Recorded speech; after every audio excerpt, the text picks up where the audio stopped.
अळूच्या पानापासून बनणार आहे सुक्क बेसन. तर चला बघूया याची आपण रेसिपी. चला तर कृतीला आपण सुरुवात करूया. आणि परफेक्ट प्रमाणात भाजी शिकण्यासाठी व्हिडिओ शेवटपर्यंत नक्की बघा. त्यासाठी अळूची पाने घेतली आणि ही स्वच्छ 2 ते 3 पाण्याने अशी स्वच्छ धुवून घ्यायची. आणि ही अळूची पाने आहेत ना, ही आपल्याला अशी बारीक कट करून घ्यायची. अगदी बारीक बारीक चिरून घ्यायची ती पाने आपल्याला. अशा पद्धतीने भाजी अशी बारीकसर मस्त अशी चिरून घ्यायची. कढई चांगली गरम झालेली आहे, त्यामध्ये असं 2 पळी तेल टाकून घ्यायचं. तेल बऱ्यापैकी चांगलं असं गरम झालेलं आहे.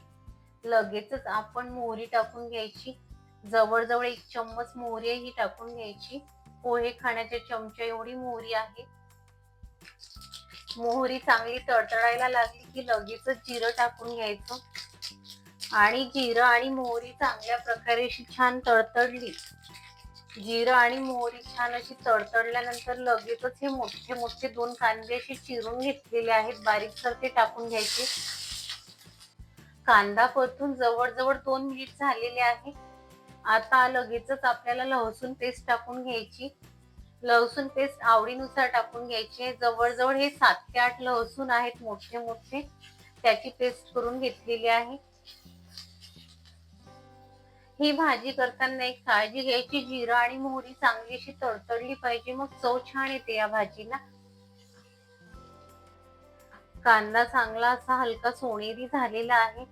आता लगेचच आपल्याला यामध्ये 1 चम्मच हळद टाकून घ्यायची. हळदीच्या मागोमाग तिखट टाकून घ्यायचं. तिखट आपल्या आवडीनुसार टाकून घ्यायचं. जवळजवळ मी हे छोटे 3 चम्मच तिखट टाकून घेते आणि चांगलं असं फिरून घ्यायचं.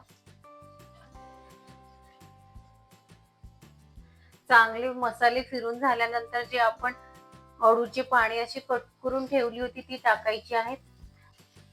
आमच्या भागामध्ये बऱ्याच ठिकाणी चमकुराची पाने असे सुद्धा म्हटल्या जाते. आणि तुमच्या भागामध्ये याला कुठल्या नावाने ओळखल्या जाते हे मला कमेंट्स मध्ये नक्की सांगा. चवीनुसार मीठ टाकून घ्यायचं आणि चांगलं असं फिरून घ्यायचंय आपल्याला. भाजी अशी चांगली फिरवल्या गेलेली आहे. बघायला आपोआपच असं पाणी सुटतं. पाणी टाकायची गरज नाही आहे या भाजीमध्ये आपल्याला. चांगली एकजीव अशी फिरून झालेली आहे ही भाजी. भाजी अशी चांगली फिरून झाल्यानंतर गॅस मंद करून घ्यायचा आपल्याला.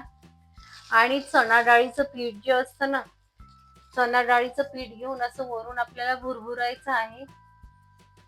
तुम्हाला जेवढी अशी घट्टसर भाजी बनवायची असेल, तुमच्या आवडीनुसार तुम्हाला पीठ टाकून घ्यायचं आहे चणा डाळीचं. आणि असं पीठ सर्व बाजूंनी असं पसरून घ्यायचंय आपल्याला. आणि चणा डाळीचं पीठ टाकल्यानंतर आपल्याला फिरून घ्यायचं नाही. असंच मंद गॅसवर एक आपल्याला 5 ते 6 मिनिट ही अशी वाफून घ्यायची आहे भाजी आपल्याला. जवळजवळ 6 मिनिट झालेले आहे. भाजीला चांगली वाफ आलेली आहे. या स्टेजला अशी भाजी सर्व अशी मस्त अशी फिरून घ्यायची. एकजीव अशी करून घ्यायची सर्व भाजी. भाजीला सुवासही खूप छान सुटलेला आहे. वारंवार चमकुऱ्याच्या पानाच्या त्या वड्या केल्यापेक्षा अशा प्रकारचं सुक्क पिठलं सुक्की भाजी जर केली ना, चवही खूप छान लागते. त्या वड्यांपेक्षाही फार छान चव लागते या भाजीची.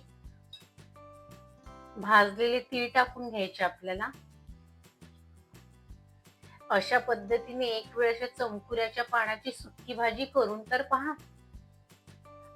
आणि असं 2 ते 3 मिनिट फिरवल्यानंतर आपली चमकुऱ्याच्या पानाची सुक्क बेसन किंवा सुक्की भाजी तयार झालेली आहे. चमकुऱ्याच्या पानाच्या वड्या बनवण्याला वेळही फार जातो, त्याच चवीची ही भाजी बनून तयार होते. आणि चमकुऱ्याच्या पानाचं सुक्क बेसन भाजी तुम्हाला आवडली नाही आवडली मला कमेंट्स मध्ये सांगायला विसरू नका.